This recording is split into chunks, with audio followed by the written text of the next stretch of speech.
Bienvenue sur DMG TV, les histoires mystiques. Tu es nouveau sur la chaîne, n'oublie pas de t'abonner, de laisser un commentaire, de liker et de partager. Tu vas raconter une histoire et un numéro à l'écran sur le plus 237 655 81 90 17. Envoie ton histoire et on va jouer sur YouTube, Facebook et TikTok. On poste plusieurs histoires tous les jours sur YouTube, la chaîne c'est DMG TV. On a aussi une deuxième chaîne YouTube, on poste tous les 14 h. La chaîne c'est DMG TV, histoire mystique exclusive. On a une chaîne Facebook DMG TV et TikTok DMG TV. D'ailleurs les directs c'est sur TikTok les mercredis et vendredis à 20h00 heure du Cameroun.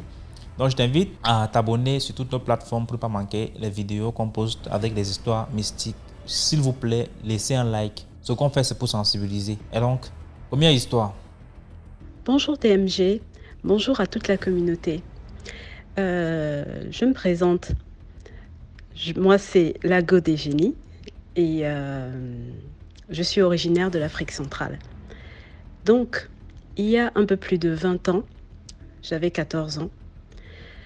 Mes parents étaient séparés, donc de temps en temps, je pouvais me rendre chez mon père quand je voulais, en semaine ou le week-end, et vice-versa.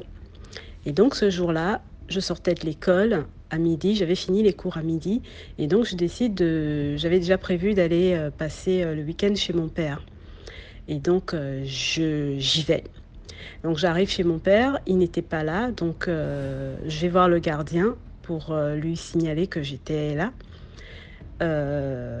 Parce qu'en fait, mon père avait une grande propriété et du coup, quand il n'était pas là, des fois ça arrivait qu'on aille chez le gardien pour l'attendre. Et comme je n'avais pas les clés de la maison, du coup, je me suis rendue chez le gardien.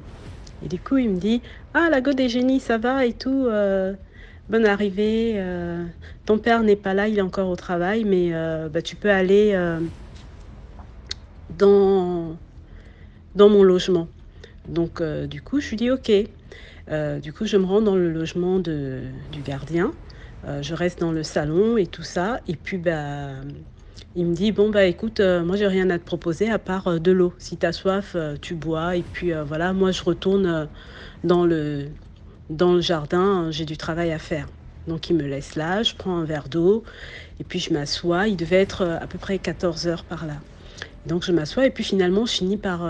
j'étais fatiguée et j'avais faim, j'avais pas encore mangé. Donc la fatigue avait pris le dessus sur moi et puis je décide de m'allonger sur le canapé.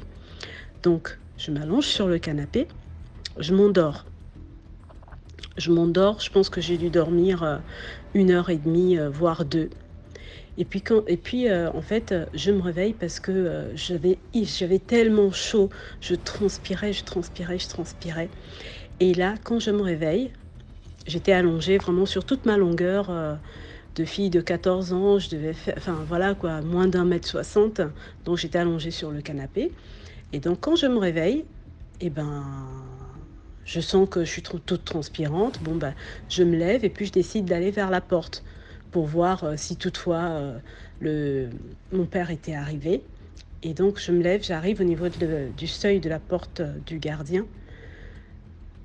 Je me rends compte qu'il y a quelque chose qui ne va pas. Du coup, je me retourne. Et quand je me retourne, je me vois encore allongée sur le canapé. Là, je me dis, qu'est-ce qui se passe? Et du coup, je commence à paniquer.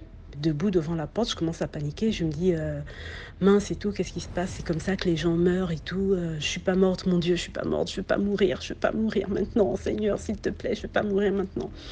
Je retombe du coup sur le canapé, je m'assois sur moi, je me réallonge dans mon corps en fait, et je me relève.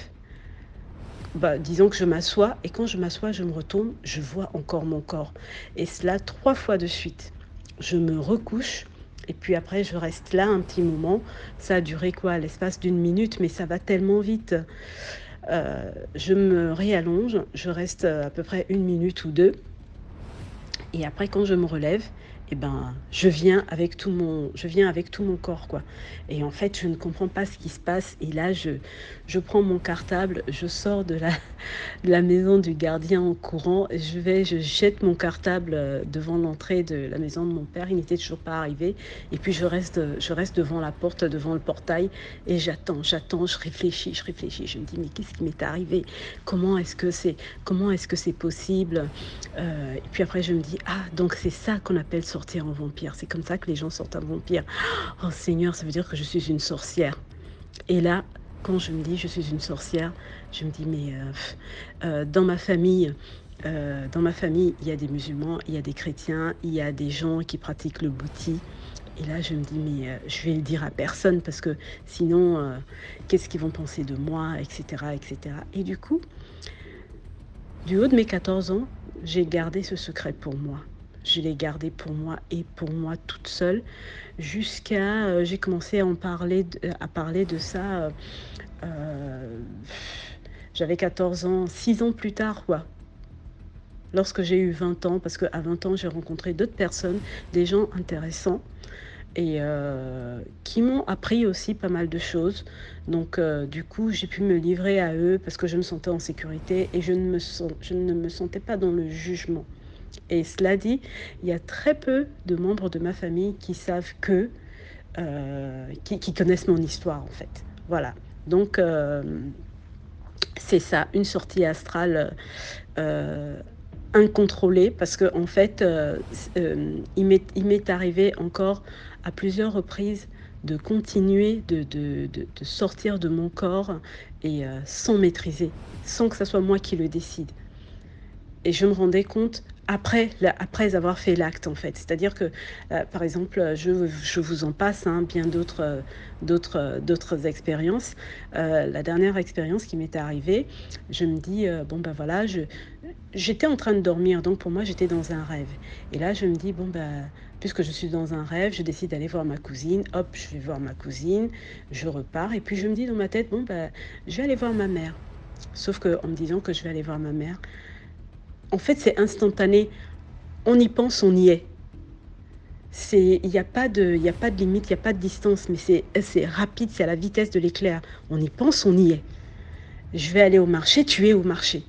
Et donc, je me dis dans ma tête, à ce moment-là, bon, ben, je vais aller voir ma mère, voir ma famille.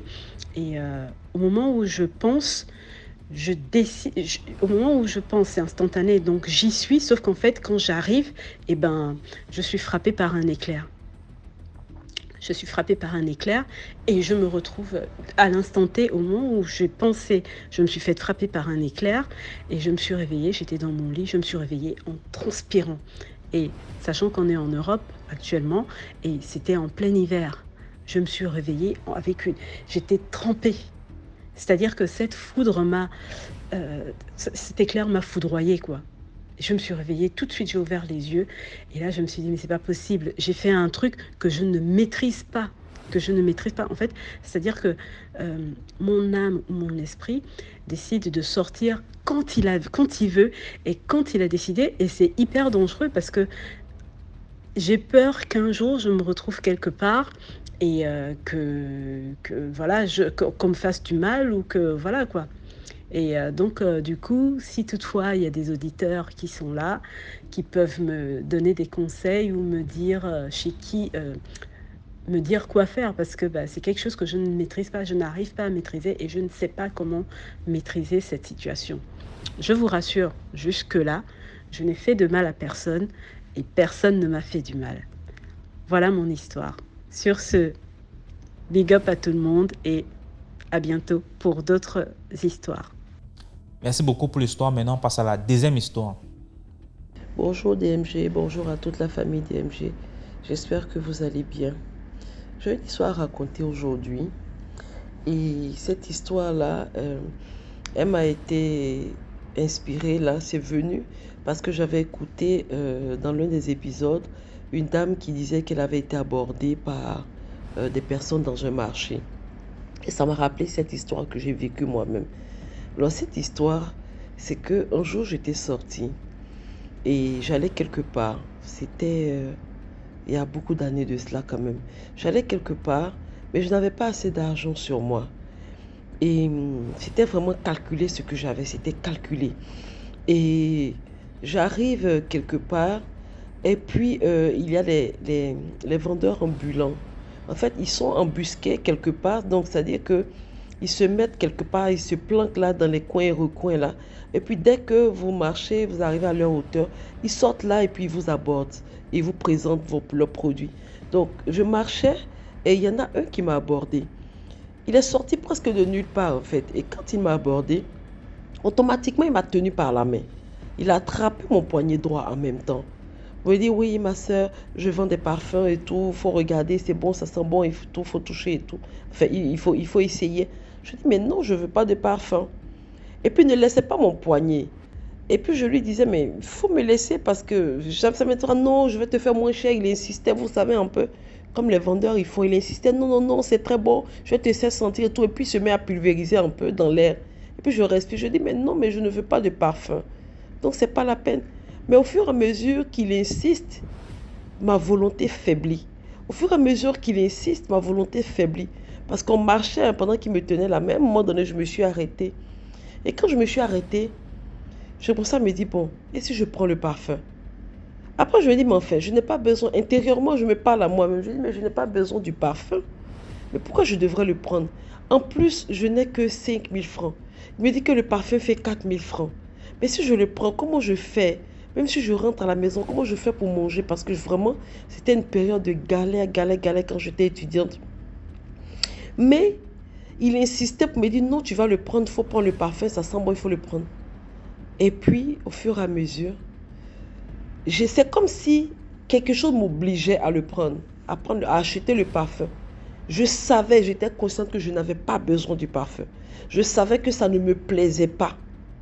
Mais je ne pouvais pas dire non au monsieur. Je n'arrivais plus. Dans mon état, au début, je parlais, je disais non. Je n'arrivais plus à dire non.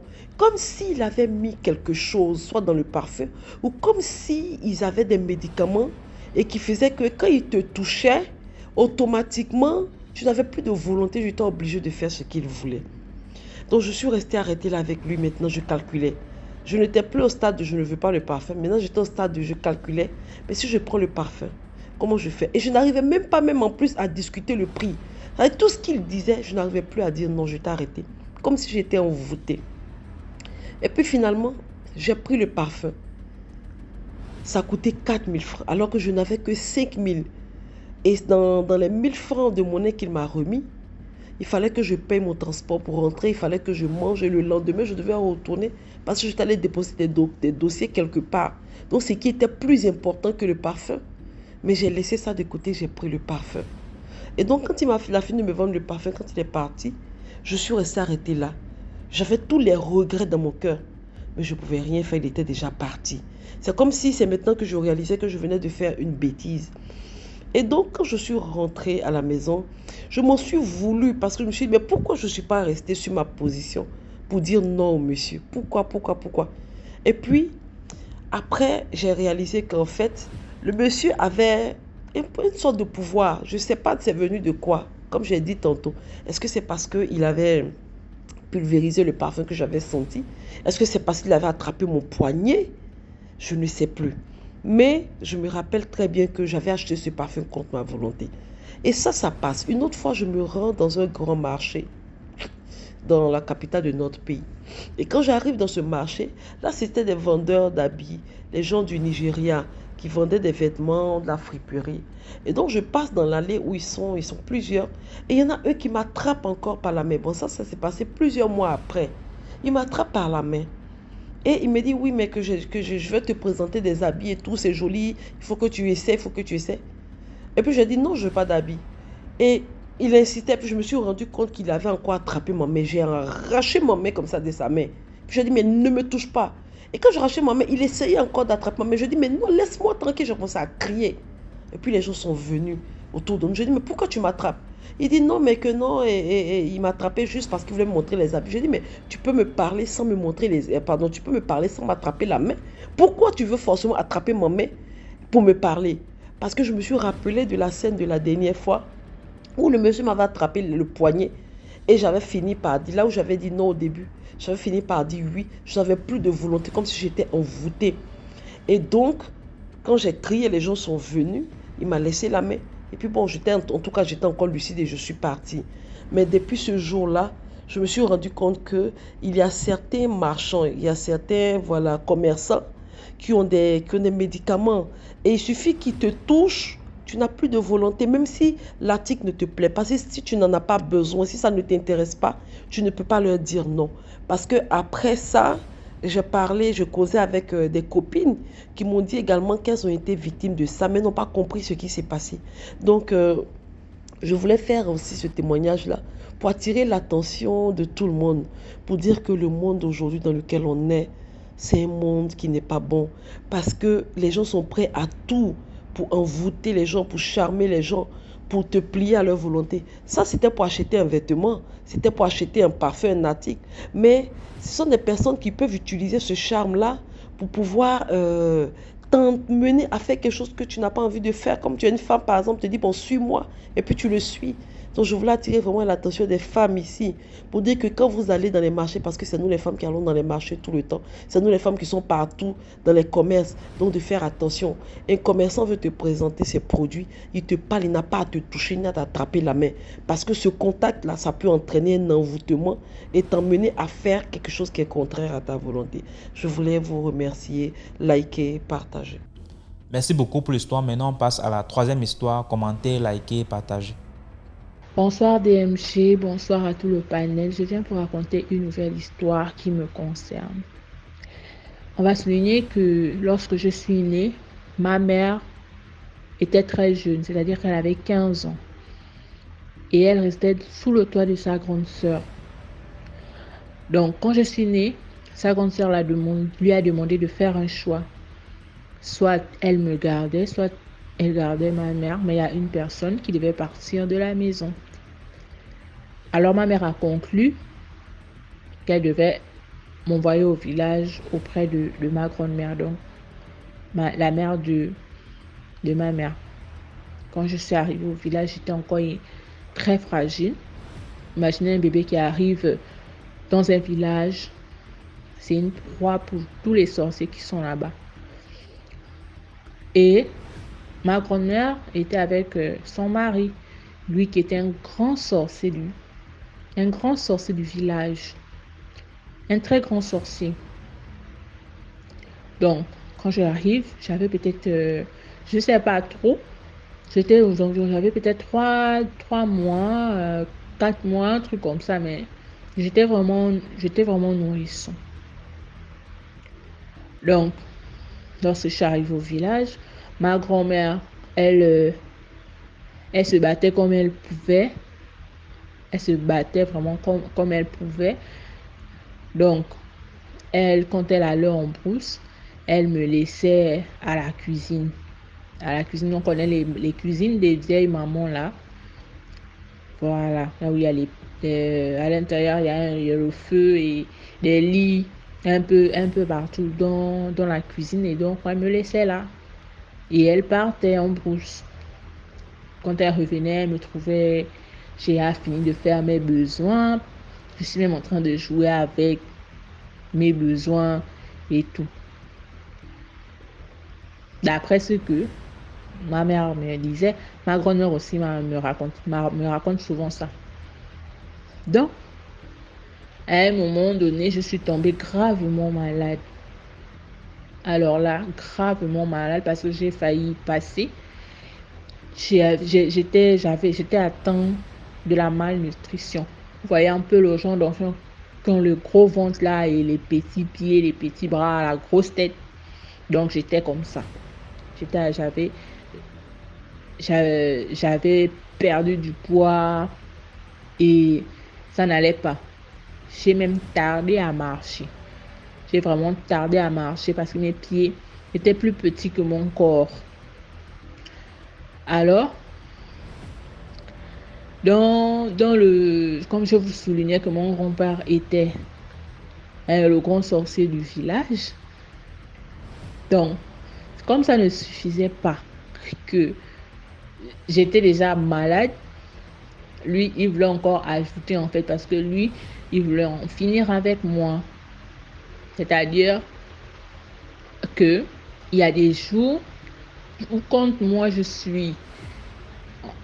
me rétablis, lui, il tombe malade. Le jour que je me rétablis, lui, il tombe malade.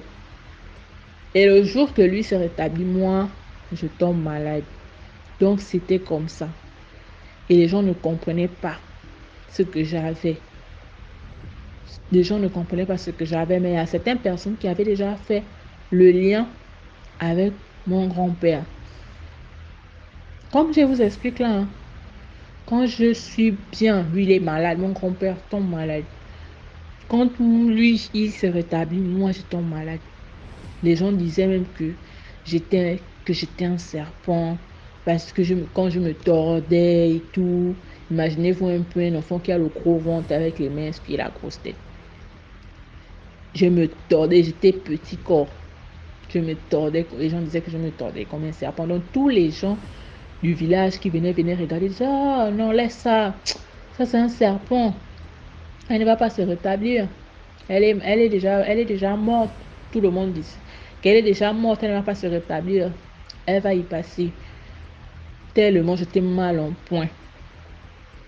Or, c'est mon grand-père qui faisait ça. C'est mon grand-père qui faisait ça. Tenez-vous bien. Ça, c'est une courte histoire. Mon grand-père, dont je vous parle, lui, il voyageait. Il partait dans les autres pays en France. La nuit. Et la journée, il est au village. Donc un jour, il est là assis à la terrasse et tout. Et il y a des Blancs qui passent par notre village en fait parce que il y a un contrôle de gendarmerie dans notre village. Et il y a des Blancs qui passent comme ça. Ils reconnaissent mon grand-père. Ils reconnaissent mon grand-père.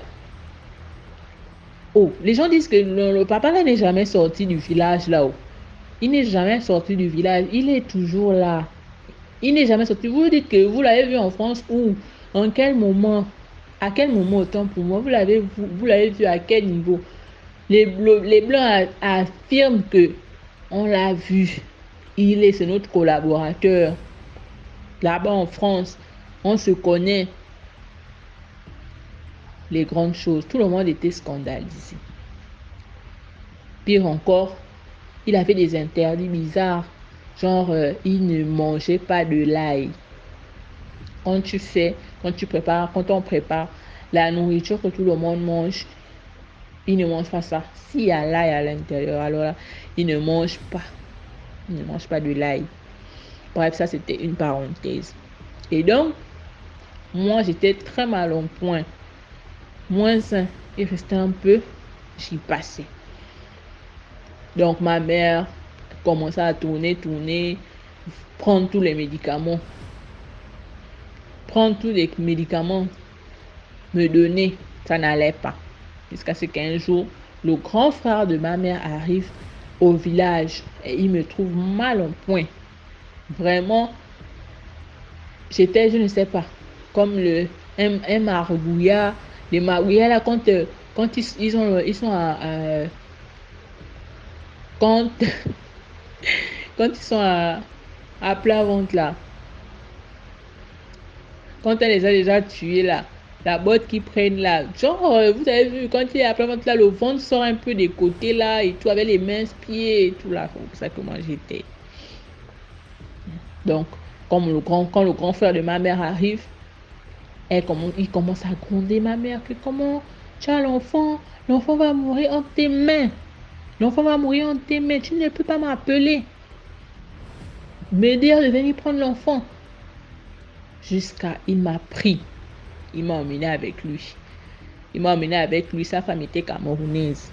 Ils m'ont emmené là-bas à je ne sais pas si c'est à Yaoundé ou à Kiossi. En tout cas, on a fait un voyage vers le Cameroun là-bas. Et ils m'ont présenté à un médecin traditionnaliste. Et quand le médecin a vu ça, lui-même il a crié, il a dit que non, vous m'amenez encore quel genre de cas. là. L'enfant est déjà morte. Là, moi, je ne sais pas, mais je ne vous garantis rien. Je vais essayer. Quand il a dit je vais essayer là, lui-même, il n'était pas sûr que le traitement qu'il devait me donner allait fonctionner. Il a seulement dit à mon oncle qu'il va essayer. Quand il a commencé à me suivre là, je ne sais pas ce qu'il m'a donné, ou si c'est Dieu ou c'était pas mon temps, ou c'est Dieu qui a voulu que je me rétablisse parce que ce n'était pas mon heure. J'ai commencé à grossir, j'ai pris des joues, j'étais devenu un beau bébé. J'ai commencé à marcher et tout.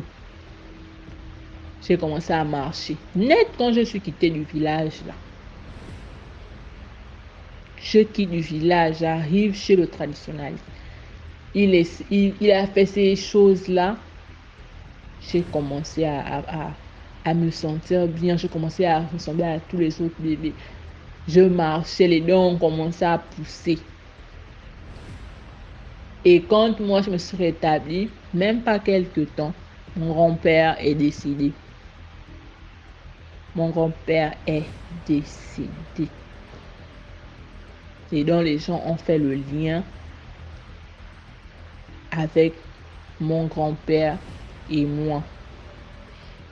Que c'était lui qui voulait me donner. Et même ce n'était pas moi. Hein, parce que quand il a terminé avec moi, il est allé chez mon petit frère. Mon petit frère aussi.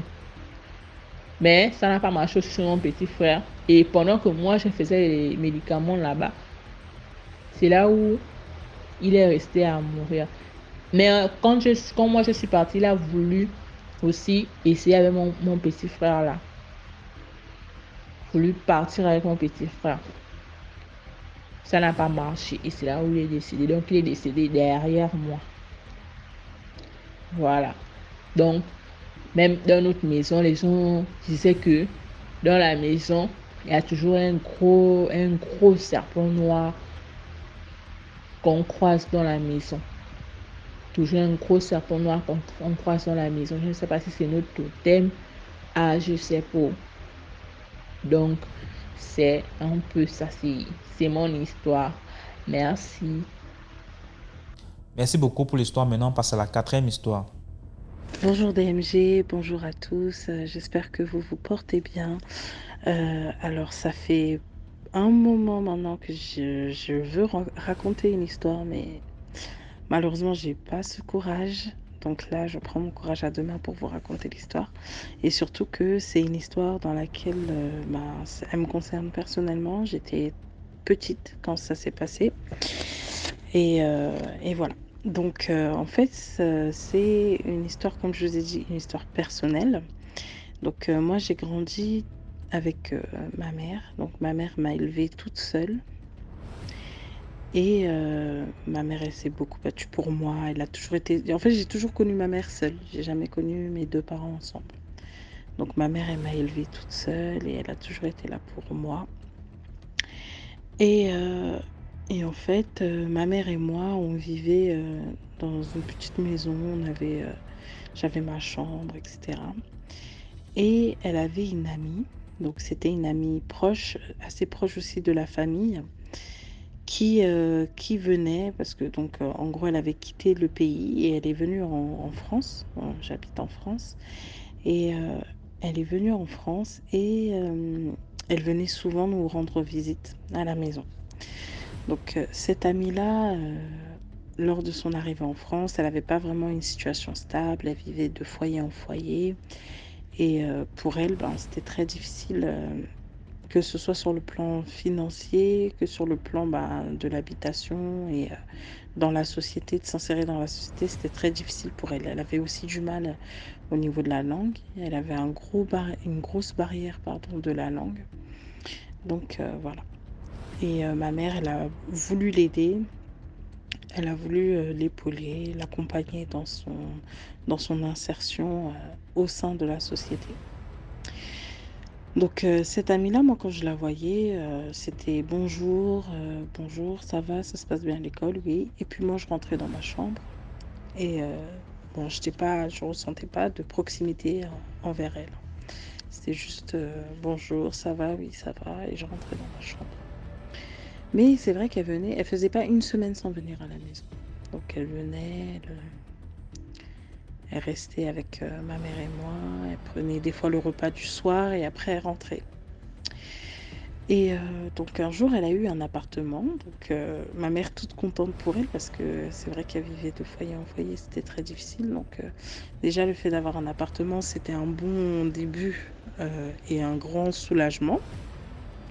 Donc elle a eu son appartement et là, cette fois, ma mère allait de temps en temps chez elle. Donc c'était un peu comme si, ben, c'est vrai qu'elle venait souvent à la maison. Donc là, maintenant qu'elle a un chez elle et qu'on peut venir lui rendre visite, ça lui fera plaisir que nous, on vienne. Donc moi, j'y allais pas tant que ça, mais j'y allais quand même des fois avec ma mère.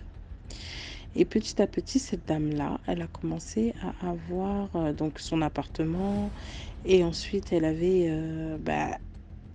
une sécurité financière plus importante, une stabilité financière plus importante.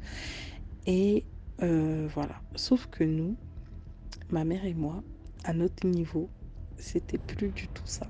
Et là, les spécialistes d'histoire mystique, là, les DMG TV, là, les DMGiens, vous comprenez ce que je veux dire. Donc, bien sûr, on s'en rend pas compte tout de suite, hein. On supporte les fins de mois difficiles, on supporte les privations, on supporte le manque d'argent, de tout, hein. Les problèmes aussi au travail, parce que bon, moi j'étais petite, mais ma mère elle travaillait, elle avait des problèmes au travail, des problèmes avec les collègues, alors que tout se passait bien hein, sur le plan financier, sur le plan travail, société, tout se passait bien. Les problèmes aussi de créances. Par exemple, un créancier peut appeler ou envoyer un courrier. Vous nous devez telle somme. On ne sait pas d'où ça sort, d'où le problème sort. Donc, il y avait ça aussi qui commençait à se créer, qui commençait à prendre de la place dans nos vies. Et comme je vous ai dit, ma mère, elle m'avait moi et elle m'a élevée seule. Donc, en gros, elle comptait que sur elle-même. Voilà. Et moi, j'avais que elle sur qui compter. Du coup, c'était compliqué. Donc voilà. Et, euh, et donc voilà, de fil en aiguille, c'est ma mère en gros qui se retrouve à avoir plein de problèmes. Et la dame se retrouve à vivre dans l'abondance. Donc c'est-à-dire en gros les rôles se sont inversés parce que c'est vrai que nous, enfin moi en tout cas étant petite avec ma mère, on vivait dans l'abondance. On avait vraiment beaucoup, par la grâce de Dieu, on était vraiment bénis sur ça. C'est qu'on on avait toujours à manger, toujours, si je voulais les dernières paires de baskets, si je voulais les derniers jeux, le dernier truc, je l'avais. On l'avait. Ma mère, elle avait toujours mis tous les moyens pour me fournir ce que je voulais et ce dont j'avais besoin aussi. Et elle travaillait beaucoup pour ça. Du coup, voilà. Donc, la dame, elle a son appartement, sa vie d'abondance qui commence. Ma mère qui est très contente pour elle parce qu'elle ne se rend pas compte, hein, elle voit pas encore le poteau rose là. Et donc, la dame, on est arrivé à un stade où cette dame-là a commencé même, enfin, en fait, a commencé à nous nourrir au point que on n'avait tellement pas que c'est cette dame-là qui nous donnait pour manger. Et quand je dis ça, c'est, ça veut dire que, en fait, elle faisait par exemple des courses et elle nous appelait et elle disait oui, venez, j'ai fait quelques courses, bon, j'en ai acheté beaucoup, comme je suis seule à la maison, venez, je suis tombée sur des promotions. En fait, il y avait toujours une excuse pour qu'on vienne chercher sa nourriture, pour qu'on vienne chercher, je sais pas, par exemple, ça pouvait être j'ai vu une promotion sur le papier toilette, dis à ta fille de venir prendre, ou toi, quand tu sors du travail, essaye de venir chercher. Et en fait, c'était toujours ça. pour la nourriture, pour tout. Oui, j'ai vu une promotion sur la viande.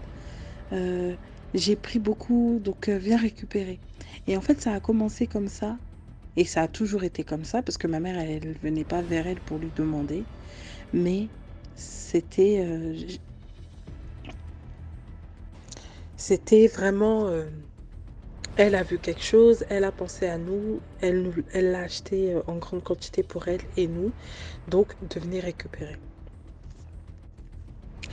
Du coup, voilà, on en est arrivé là. Et en fait, ma mère, financièrement, du coup, elle avait assez d'argent pour payer les factures. Mais une fois que les factures étaient payées, il n'y avait plus d'argent pour acheter à manger. Donc, ma mère, elle comptait, on va dire, entre guillemets, sur elle pour qu'on se nourrisse toutes les deux, que ce soit elle et moi. Et donc, voilà. Un jour, cette dame-là a appelé ma mère parce qu'elle est partie en vacances au pays. Et elle a appelé ma mère en lui disant, oui, je suis partie en vacances au pays, je suis de retour et l'une de tes sœurs m'a donné un colis pour toi. Donc, viens le récupérer. Sauf que la dame en question, et c'est là où tout commence en fait, c'est là où on ouvre les yeux sur la situation. La dame en question, elle avait donné... Enfin, non, excusez-moi. Elle avait appelé ma mère une semaine, à peu près une semaine et demie, après son arrivée du pays. Donc, elle a appelé ma mère, mais elle est arrivée du pays.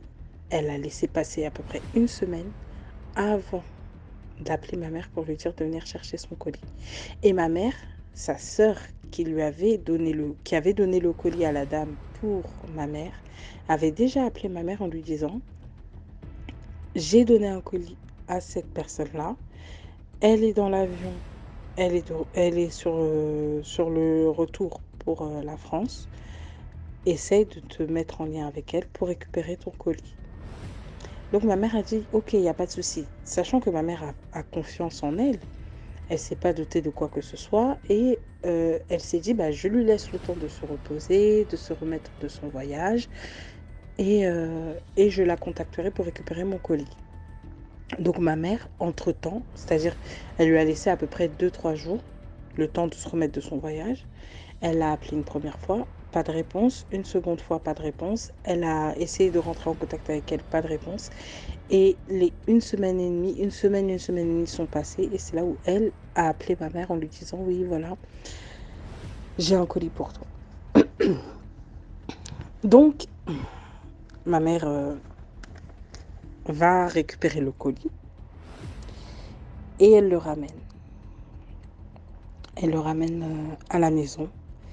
Et c'est là où tout commence. C'est-à-dire qu'à partir du moment où ce colis est rentré à la maison, chez nous, j'ai commencé à avoir les sueurs froides. J'ai commencé à me sentir pas bien. J'avais comme je sais pas, j'avais comme la tête qui tourne. Je me sentais mal. J'avais envie de crier. J'avais mon cœur qui commençait à battre, des palpitations. J'étais vraiment au niveau de ma santé. Je sentais que c'est comme si j'étais en train de faire une grosse chute au niveau de ma santé. Donc, je me rends compte de ça et je dis à ma mère, oui, je me sens pas bien, etc. Et donc, quand je dis ça à ma mère, à la base, j'étais dans ma chambre, allongée dans le noir. Mais pour aller voir ma mère et lui l'alerter, je suis rentrée au salon parce que ma mère était assise au salon. Donc, je rentre au salon et je lui dis, oui, maman, je me sens pas bien. Et là, ça commence à empirer. Ma tête, elle tourne au point où je sais même plus ce qui se passe. Et trou noir. C'est le trou noir pour moi. Je me réveille à l'hôpital et excusez-moi. Et à mon réveil à l'hôpital, on me dit oui, vous avez fait une crise. Donc les médecins, en fait, ils savaient pas trop c'était quoi comme sorte de crise. Si c'était une crise d'angoisse, si c'était une crise de... Ils savaient pas. Ils n'arrivaient pas à capter quel... Enfin, en fait, en gros, ils m'ont dit, je réagissais pas. c'est une crise, mais est-ce que c'est une crise d'angoisse? Est-ce que c'est une crise parce qu'au niveau des prises de sang, tout est OK, il n'y a rien à dire. Ils savent pas. Donc ça s'est passé un jour où le lendemain, j'étais censée aller à l'école. Donc comme je vous ai dit, j'étais jeune, hein, j'étais même petite, hein, j'étais même pas encore au collège quand ça s'est passé. Et donc je me réveille le matin pour aller à l'école, je vais à l'école, je finis ma journée, je rentre à la maison et ma mère aussi arrive à la maison. Et le soir, on avait pour habitude, ma mère et moi, de passer, en fait, de manger ensemble et après de passer un petit moment ensemble au salon et chacune allait se coucher dans sa chambre. Donc comme on n'était que toutes les deux, on avait notre petite routine à deux. Et donc on se pose au salon, on discute un peu et chacune va dans sa chambre. Et arrivée dans ma chambre, je m'enferme, je commence à me préparer pour dormir. Et quand je m'endors, je fais un rêve trop bizarre. Mais le rêve, en fait, je ne saurais pas vraiment le décrire parce que comme je vous ai dit, j'étais vraiment petite. Aujourd'hui, c'est une histoire qui remonte à une quinzaine, voire même une vingtaine d'années, hein. Et donc, je sais en tout cas que dans ce rêve-là, elle était là. Et c'est comme si elle me tirait. En fait, c'est comme si j'étais assise dans un endroit assez lumineux, spacieux. Il y avait de la verdure, enfin, un bel endroit. Et elle me tirait vers vers le noir, en fait, vers, comme on dirait, les ténèbres. Elle me tirait vers là. Et moi, je luttais un peu en lui disant, mais pourquoi tu me ramènes là? Non, laisse-moi là, je suis tranquille là. Pourquoi tu me ramènes là? Et elle me disait, je vais te prendre toi et après, j'irai chercher ta mère. Mais je te veux toi d'abord. Et en fait, je pense que c'était un peu dans le but de vraiment briser ma mère. Moi, personnellement, je pense que j'avais pas, en fait, la personne n'avait pas une intention directe à mon égard. Elle avait l'intention plutôt de faire du mal à ma mère. Et donc, pour faire du mal à ma mère, elle est passée par moi. Et après, elle allait en finir. C'est-à-dire que ça aurait été la cerise sur le gâteau, le coup de grâce en s'en prenant à ma mère. Mais je pense aussi qu'elle s'en est pris à ma mère de plusieurs façons. Donc voilà. Et donc quand je vois ça, je me dis, oh, je me réveille, je fais ma journée. Il faut savoir aussi que ma mère, le matin, en fait, elle sortait pour aller au travail. Donc moi, quand je me réveillais, je la voyais pas. Et le soir, c'était le seul moment où on passait un petit peu de temps ensemble avant d'aller se coucher chacune. Mais moi, je rentrais avant elle. Et elle, généralement, quand j'arrivais à la maison, elle était sur le chemin du retour. Donc voilà. Donc je poursuis ma journée scolaire, je rentre à la maison après l'école, je fais ma petite routine quotidienne, etc. Et je passe la soirée avec ma mère. Bien sûr, j'oublie de lui en parler, de lui dire quoi que ce soit et tout. Et le soir même, donc le soir, je passe la soirée avec ma mère, je vais me coucher et le soir même, je fais pareil, une sorte de cauchemar où c'est à peu près la même chose, où elle cherche à me ramener dans les ténèbres. En fait, elle veut me tirer dans son piège, dans son filet, dans son mal. Et moi, je lutte encore une fois pour m'en sortir. Donc, là, il se passe ça et je reprends mon train-train quotidien, ma journée habituelle. C'est-à-dire que je me lève le matin, je vais à l'école, je rentre à la maison, etc. Et bien sûr, quand je vous dis tout ça, j'en touche pas un seul mot à ma mère. Je lui dis rien. Donc, il y a eu l'épisode de la crise. On n'a pas forcément fait le lien avec elle, mais c'est là où tout a commencé. Les rêves, etc. Pas de lien avec elle, même si c'est elle que je vois. Et un autre jour, donc, je rêve encore d'elle. Sauf que cette fois-ci, j'ai rêvé d'elle et je l'ai blessée. En fait, quand elle m'a tirée, je lui ai... j'ai dû prendre... Vous savez, les rêves, c'est toujours farfelu, toujours... voilà. J'ai dû prendre comme une arme ou un truc comme ça, et j'ai coupé son bras, le bras qu'elle utilisait pour me tirer. Et donc, après ça, moi, j'ai continué ma vie. Je me suis réveillée le matin, j'ai continué ma vie, sauf que ma mère m'a appelée et m'a dit, aujourd'hui, particulièrement, en sortant du travail, je ne vais pas rentrer tout de suite. Ta tante est hospitalisée. Elle s'est blessée au bras, donc elle s'est brûlée gravement le bras et elle a été hospitalisée. Et donc, je lui dis, ok, ben, si elle s'est brûlée gravement le bras, va à l'hôpital. Moi, quand je sors de l'école, je te rejoins aussi. Comme ça, on rentrera ensemble. Et comme ça, tu feras pas la route toute seule. Donc, elle me dit, ok, on va faire comme ça. Donc, on se met d'accord. Moi, je sors de l'école, je vais, je range mes affaires et je me prépare pour aller à l'hôpital. Donc, j'arrive à l'hôpital, mais j'arrive avant ma mère. Mais, comme je vous ai dit, moi, je suis pas très proche d'elle. Donc, je prends pas l'initiative de rentrer dans la chambre. J'attends à l'extérieur. Ma mère me rejoint à l'extérieur de l'hôpital et on monte ensemble. Et arrivé à l'intérieur de la chambre, donc j'ouvre la porte et je me rends compte, je, je, je vous jure que ça m'a impressionnée et ça m'a choquée. J'ai eu un moment de silence et je suis restée bloquée.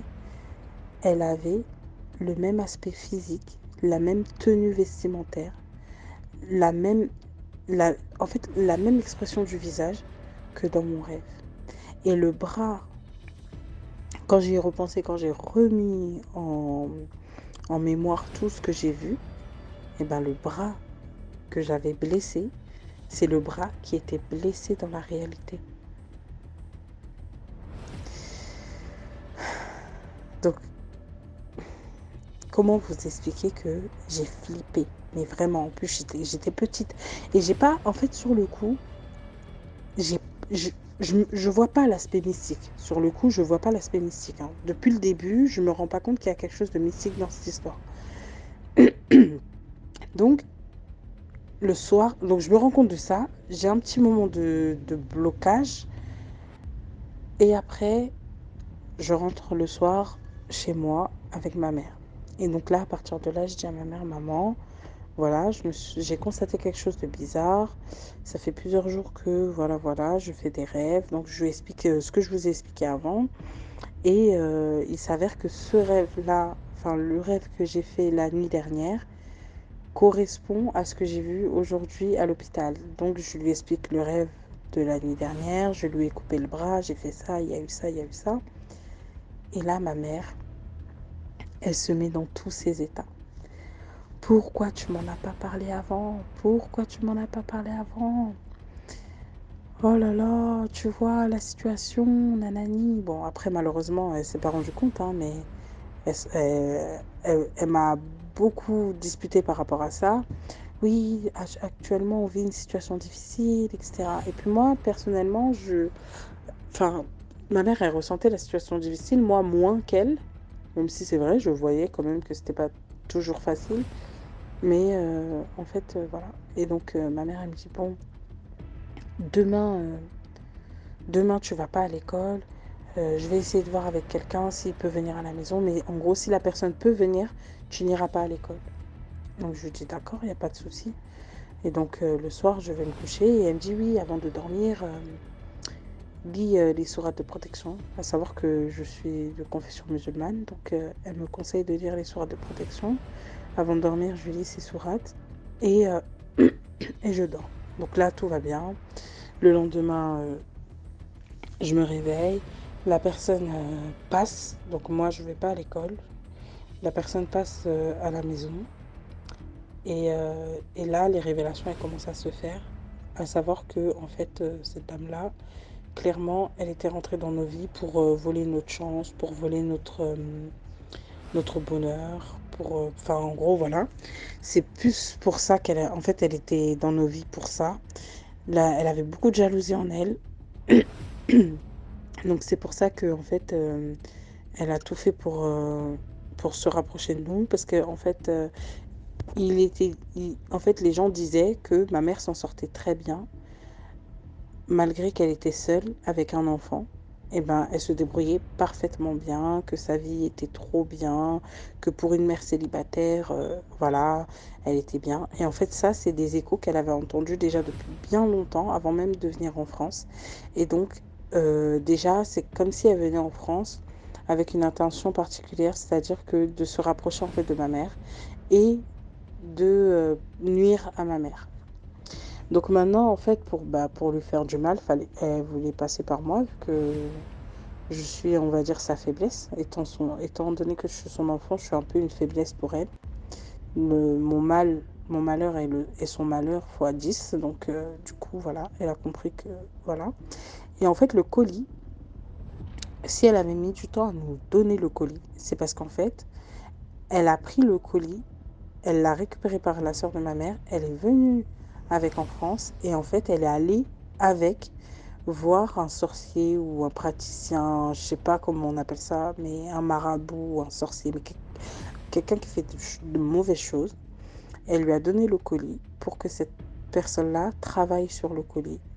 Et après, c'est là où elle a répondu à ma mère. Elle a fini par répondre à ma mère et qu'elle a fini par appeler ma mère même d'elle-même pour lui dire viens récupérer ton colis. Du coup, voilà l'histoire. Aujourd'hui, nous, on n'a plus de contact avec cette dame.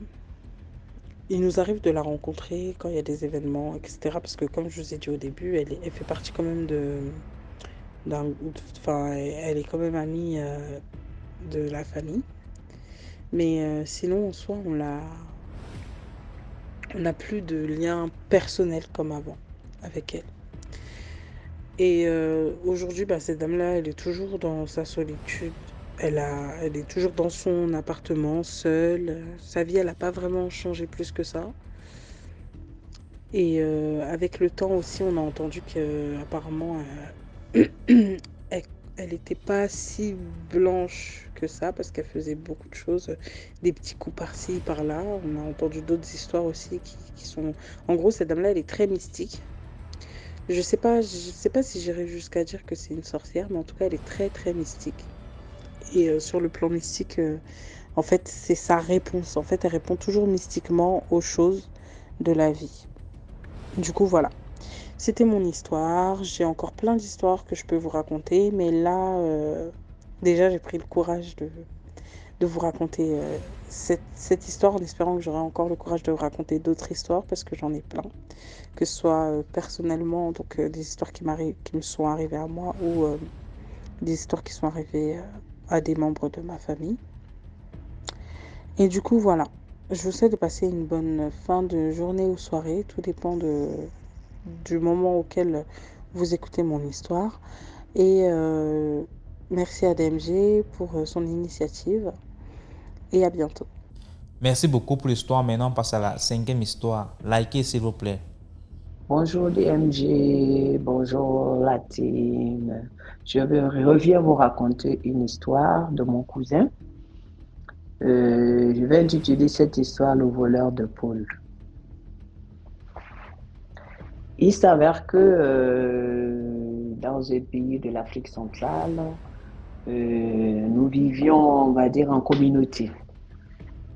Mais dans cette communauté, il y avait des femmes de cette communauté qui étaient mariées à des étrangers. Il y avait une famille sénégalaise, il y avait une famille togolaise, il y avait une famille malienne, il y avait une famille Peul du Tchad, il y avait une famille Haoussa du Cameroun. Mais comme par hasard, quelle coïncidence, ces étrangers étaient dans le quartier, ils étaient au milieu, au centre du quartier, et ils étaient entourés par les autochtones. Et tous ces mamans-là faisaient l'élevage de la poule du village, de poules, disons.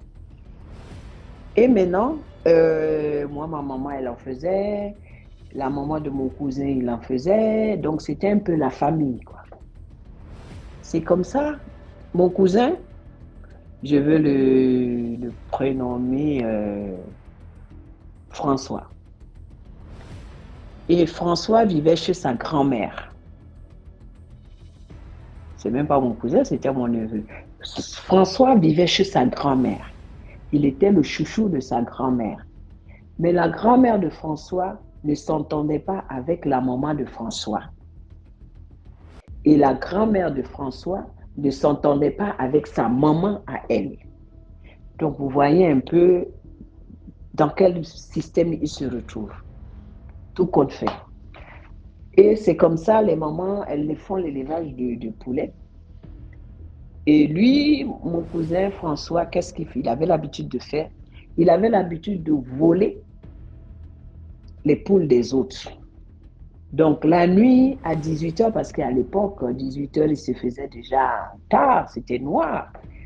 Et ce n'est pas une histoire de maintenant, c'est une histoire de plus de 30 ans. Les poules, ils rentrent tôt dans les poulaillers. Ceux qui allaient dans les poulaillers, ceux qui dormaient dans les arbres, sur les arbres. Donc, lui, il avait la manie, les soirs, dans la nuit, tard, il allait voler les poules des voisins. Chaque fois, tout le temps, les voisins se plaignaient. Les voisins se plaignaient. Même si le voisin attache une corde rouge ou quoi, parce qu'il y en a qui le faisaient pour faire peur aux voleurs, faisant croire que, voilà, sur cette poule, il y avait un médicament. Mais ça ne le décourageait pas de voler les poules des gens, des voisins. Quand il volait le nôtre, celui de ma maman, donc maman, tout de suite, elle allait chez sa grand-mère en lui disant, dis à ton fils, ou bien elle lui dit, bon, écoute, lève-toi, va récupérer, ramène-moi mon poulet, mes poules que tu as pris parce qu'il en manque 2, ramène-les-moi. Donc, tout souriant, il va sortir les poules. Et puis, il connaissait, hein, les poules, ça c'est celui des gens, ça c'est celui de François. Il va, il prend les 2 poulets de la maman, il vient remettre, il donne à la maman, à ma mère, qui était sa grand-mère. Donc, elle lui dit, toi, arrête de voler les poules du voisinage. Un jour, tu vas rencontrer sur ta route. Arrête. Tous les jours, ce sont les gens qui se plaignent. On a volé. Tout le quartier sait que le voleur de poules, c'est toi. Mais tu n'arrêtes pas. Arrête. Oh, c'était peine perdue. Lui n'avait rien à cirer. Et il était soutenu par sa grand-mère parce que certaines personnes venaient se plaindre en disant que c'est lui qui a volé les poules.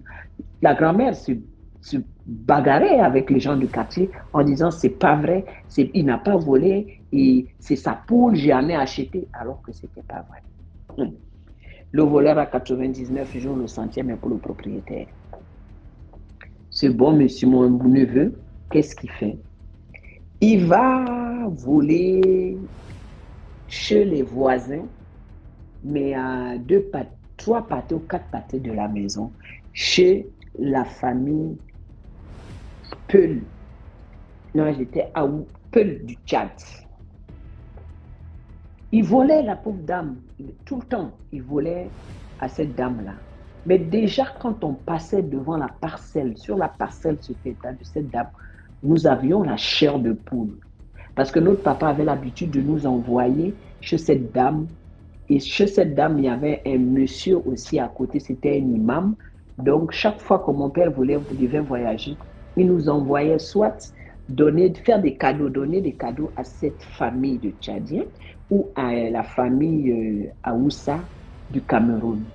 Parce que c'était des musulmans. Moi, mon papa, il était musulman. Mais quand on passait là, c'était compliqué. Seul, c'était pas possible. À 2, on prenait l'élan pour courir, traverser la parcelle de la dame. Mais quand il fallait aller donner le présent à la dame, c'était compliqué. Mais on le faisait parce qu'il vaudrait mieux le faire que d'avoir allé affronter notre papa en disant qu'on ne pouvait même pas oser dire que je ne peux pas aller. Et c'est comme ça. Monsieur allait voler. Il volait. À chaque fois, la dame prévenait. À chaque fois, la dame prévenait la grand-mère. Dites, tous ceux qui volent mes poulets n'avaient qu'à arrêter. Non, c'est comme si quand la pauvre dame parlait, ça l'encourageait encore à aller voler. Et chez cette dame-là, le monsieur ne volait pas, mon neveu-là ne volait pas 1 poulet, 2 poulets. Il pouvait prendre 4 poulets de la pauvre dame. Et comme j'ai dit tout à l'heure, le voleur à 99 jours, le centième, c'est pour le propriétaire. Et c'est comme ça. Un jour, il vient, pas dans la nuit, Dans la journée, il vient, il voit un gros poulet, un gros coq, bien dodu. Ah, mon neveu a dit, voilà, toi, tu vas rentrer dans mon poulailler. Il s'approche du poulet, il met le piège. Le poulet est là, le coq bouge, le coq vient. Le coq vient se mettre dans le piège. Il récupère, il tire la corde. Il attrape le coq. Quand il veut venir maintenant soulever le coq se transforme en chat. Il crie, oh! Le chat se retourne et le regarde. Le chat se transforme au propriétaire des poules qu'il avait l'habitude de voler. Et mon neveu, tout de suite, séance tenante, est devenu fou. Quand la scène se passait, il y avait les voisins, un jeune garçon aussi qui était voisin à cette famille tchadienne, qui a suivi tout le scénario. Mon neveu est devenu fou, séance tenante. C'est lui c'est le jeune qui a suivi le scénario, qui allait appeler sa grand-mère en criant « Venez, oh, venez, François est devenu fou, venez, François est devenu fou ». La grand-mère vient, qui part de chez elle en courant avec juste un morceau de paille sous les aisselles.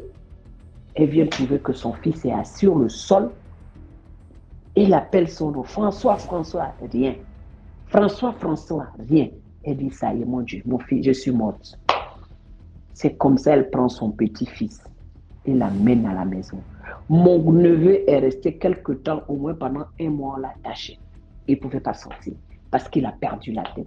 Ils étaient obligés de l'amener chez un tradipraticien pour le soigner. Ça arrivait chez le tradipraticien que le tradipraticien dit, ce jeune garçon a l'habitude de voler les poules des gens. La grand-mère dit oui. Mais là, il a allé voler la poule d'une dame qui n'est pas simple, qui est compliquée. Cette dame s'est transformée en coq, ensuite en chat, et après elle s'est présentée elle-même à la forme humaine. C'est quand mon neveu s'est rétabli qu'on a pu le soigner et que lui-même aussi a raconté, ainsi que le voisin qui a eu le scénario. Parce que le voisin, il avait peur, parce qu'il était juste tout collé, leur maison était collée à cette famille tchadienne. Donc lui, il a fait comme s'il était au courant de rien. C'est quand maintenant, la grand-mère est venue raconter dans le quartier, nous dire ce que le Nganga a dit. C'est comme ça, le jeune confirme. Il dit oui, moi j'ai suivi le scénario. Effectivement, il a relaté comme mon neveu avait raconté l'histoire. Et c'est comme ça, la grand-mère du petit est allée demander pardon à cette dame, à cette vieille dame. Elle est allée demander pardon. Elle a payé de l'argent pour que cet enfant-là puisse guérir. Mais malgré que cette dame a pardonné, elle a fait ce qu'elle avait à faire, mon neveu est resté voleur jusqu'à la fin de ses jours. Tout ce qu'il voyait, il voulait. Il suffit que tu déposes ton sac. Oh, 5 minutes d'inattention, c'est parti. Il était qualifié maintenant dans le vol et il est mort avec ce problème de vol. Les choses d'autrui, ne soyez pas gourmands. Laissez les choses d'autrui. Voilà. Lui, tellement il voulait avoir un grand poulailler, je ne sais pas, il voulait faire quoi? Une ferme avec les poulets des gens. Et voilà comment il a perdu. Il est devenu fou. Et depuis lors, la grand-mère ne l'a plus jamais permis de faire l'élevage de poules dans sa parcelle. Plus jamais. Et quand il est sorti de là, la grand-mère l'a renvoyé chez sa maman. Avec sa maman aussi, ça n'allait pas. Là-bas aussi, c'était la catastrophe. Il passait son temps en volée. C'est-à-dire que malgré que la grand-mère a payé, a donné de l'argent, ça n'a rien changé. Monsieur est resté voleur jusqu'à la fin. Et voilà, c'était mon histoire. Merci, au revoir. Merci beaucoup pour l'histoire. Maintenant, on passe à la 6e histoire. Bonjour DMG, bonjour à toute la communauté. Je voudrais ici partager une histoire que j'ai entendue d'un monsieur qui a rendu son témoignage. C'est une histoire qui m'a enseigné et que j'aimerais partager avec tous les auditeurs de DMG TV. Comme je disais, c'est une histoire qui m'a beaucoup édifié et que je disais de partager. Alors, c'est l'histoire d'un monsieur. Et il a dit qu'il allait sur Internet, il se baladait sur Internet un jour et puis il est tombé sur une publication. Cette publication parlait des astuces à essayer pour savoir qui t'en veut. S'il y a quelqu'un qui t'en veut, si tu as des ennemis, quand tu vas aller dormir, tu vas les voir et après avoir fait l'astuce. Et quand tu les verras 3 jours après, ils viendront chacun se confesser devant toi. Et donc, comme lui, il dit qu'il tirait le diable par la queue, donc c'était compliqué pour lui. Il avait un grand frère qui était chez les Blancs, donc en Europe, qui s'occupait de lui et de toute la famille. Mais il n'était pas satisfait, il voulait pouvoir s'affirmer lui-même. Il voulait pouvoir avoir une position, un travail, ce qui est tout à fait normal. Et donc, quand il a vu l'astuce, il s'est certainement dit que mais si depuis il tourne en rond, ça veut dire que c'est quelqu'un qui est, oui, ce sont des gens qui sont après lui et tout, qui font que bon, il n'arrive pas à s'en sortir socialement. Et donc, il contacte les gens qui ont fait la publication pour avoir plus d'informations sur l'astuce. Donc, c'est par échange de messages, on lui explique voilà l'astuce qu'il faut faire. Et que le jour où il sera prêt à le faire, qu'il les contacte à nouveau. Donc, quand il décide de faire l'astuce, parce qu'il veut découvrir qui est son sorcier, entre guillemets, et donc, il les recontacte. Quand il les recontacte, c'est là qu'ils lui disent que si c'est aujourd'hui que tu fais l'astuce, tu dois faire ça à minuit. Donc, c'est un genre de rituel, donc il fallait qu'il achète un certain nombre de choses pour le faire. Et quand il finira de le faire, quand il va aller dormir, pendant 3 jours, il verra chaque jour dans son sommeil les personnes qui sont à la base de ses malheurs, de ce qui lui arrive et tout. Et donc, il fait l'astuce. Le premier soir, quand il dort, qui il voit? Son grand frère. Celui qui s'occupe de toute la famille. C'est lui qu'il voit en rêve. Et il voit son grand frère comme si ce monsieur-là l'attachait à un arbre, a attaché lui qui a fait l'astuce à un arbre. Et puis, il avait un fouet et il le fouettait. Donc, le lendemain matin, quand il se réveille, il les contacte sur Internet, ces gens qui lui ont proposé l'astuce. Et puis, il explique le rêve qu'il a fait. Ils lui disent, ouais, c'est ça. Ça veut dire que c'est toi qui aurais dû être à sa place. C'est toi qui aurais dû être celui qui soutient la famille. C'est toi qui aurais dû être en Europe. Et donc, il a pris toutes ses chances. C'est pour cela que, toutes vos chances. C'est pour cela que il se sent obligé de s'occuper de vous. Mais continue, après tu verras. La deuxième nuit, il dort. Quand il dort, il voit sa propre maman. Sa maman aussi, qui, dans le rêve, était en train de le tirer, comme si elle le tirait, lui faisant en tout cas du mal. Il se réveille. Le 3e jour, il voit sa propre grande sœur encore, qui aussi est dans une position où elle est en train de le fouetter. Et donc, après les 3 jours là, il commence à être bizarre avec tout le monde dans la maison. Puisque les gens lui ont dit, après les 3 jours, quand tu les verras, tous ceux que tu verras viendront se confesser devant toi. Ils viendront te dire ce qu'ils ont fait. Donc, après les 3 jours, personne n'est venu se confesser. Il attend, il voit personne. Personne ne se décide, personne ne se déclare. Et donc, il les contacte pour leur dire, mais après les 3 jours de rêve, personne n'est venu vers moi. Est-ce que moi, je dois aller vers eux, je dois les confronter? Les gens lui disent, non, attends, ils viendront se confesser. Mais non seulement personne n'est venu se confesser à lui, mais en plus de ça, ce n'était plus maintenant dans les rêves. Il a commencé maintenant d'abord à voir, quand il dormait, des créatures bizarres, mi-homme, mi-animal, qui le poursuivaient, qui le pourchassaient. Quand il dormait, qui venaient le tirer par les pieds, qui le tiraient par la tête. Il se réveillait en sursaut. Au début, c'était des cauchemars. Mais au fur et à mesure que les jours passaient, c'était maintenant dans la réalité. Quand il est assis comme ça, même s'il est avec des gens, il voit maintenant, en fait, dans le monde invisible, il voit des créatures qui ne sont pas des créatures humaines, qui sont autour d'eux, qui sont en train de lui faire des grimaces, qui l'appellent et tout ça. Donc il se lève. Mais quand il rentre dans sa chambre seul, là même c'est le calvaire complet. Donc il a commencé à voir maintenant des choses que tout le monde ne voyait pas. Et quand il disait aux gens, mais est-ce que vous ne voyez pas ce que je vois? Vous ne voyez pas ces créatures? On lui disait, mais tu deviens fou quoi. On l'emmena à l'hôpital, on a tout fait, il n'y avait rien.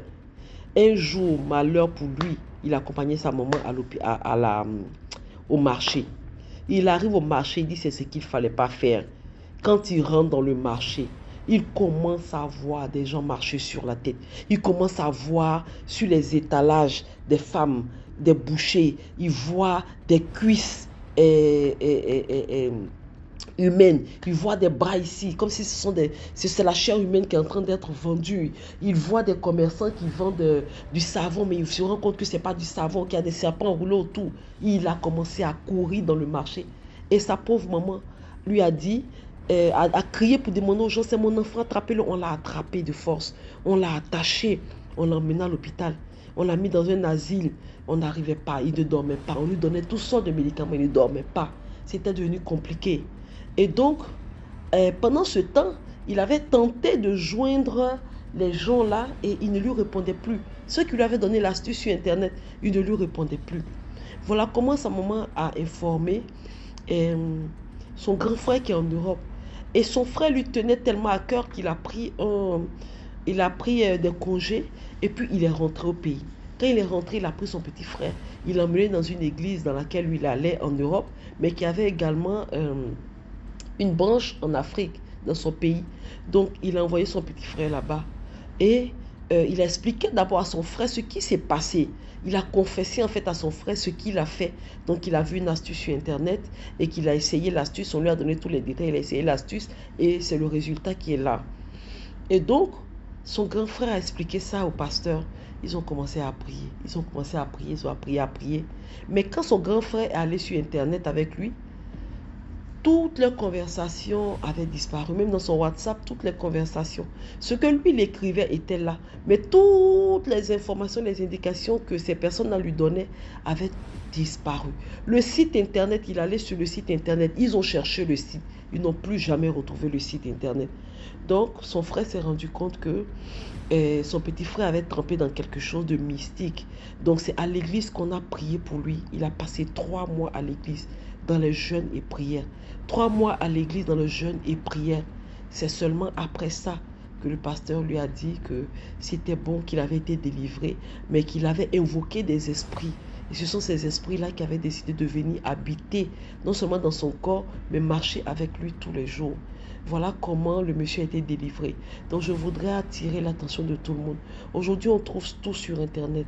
On trouve toutes sortes d'astuces sur Internet. Des astuces pour réussir un examen. Des astuces pour réussir un entretien de travail. Des astuces pour avoir un homme. Des astuces pour séduire une femme. Des astuces pour tout et pour rien. Mais ce sont des esprits que vous allez invoquer. Donc, auditeurs de DMG TV, je voudrais vous inviter, parce que cette chaîne est une chaîne de sensibilisation. Donc, je voudrais également vous sensibiliser sur ce que vous voyez sur Internet. Faites attention. Vous ne savez pas qui est derrière l'écran. Vous ne savez pas qui vous donne des astuces. Voilà ce jeune homme qui a payé presque de sa vie une astuce pour attraper un soi-disant sorcier de sa famille. Aujourd'hui, Dieu merci, il est délivré, mais il aurait pu mourir. Donc, auditeurs de DMG, faites attention à tout ce que vous voyez sur Internet. Likez, partagez. Okay. Voilà, c'est tout pour aujourd'hui. J'espère que vous avez aimé la vidéo d'aujourd'hui. Commentez, likez, partagez. Si Tom Chenezou a raconté, envoie ton histoire numéro à l'écran. On se prend demain pour une autre vidéo. Ciao.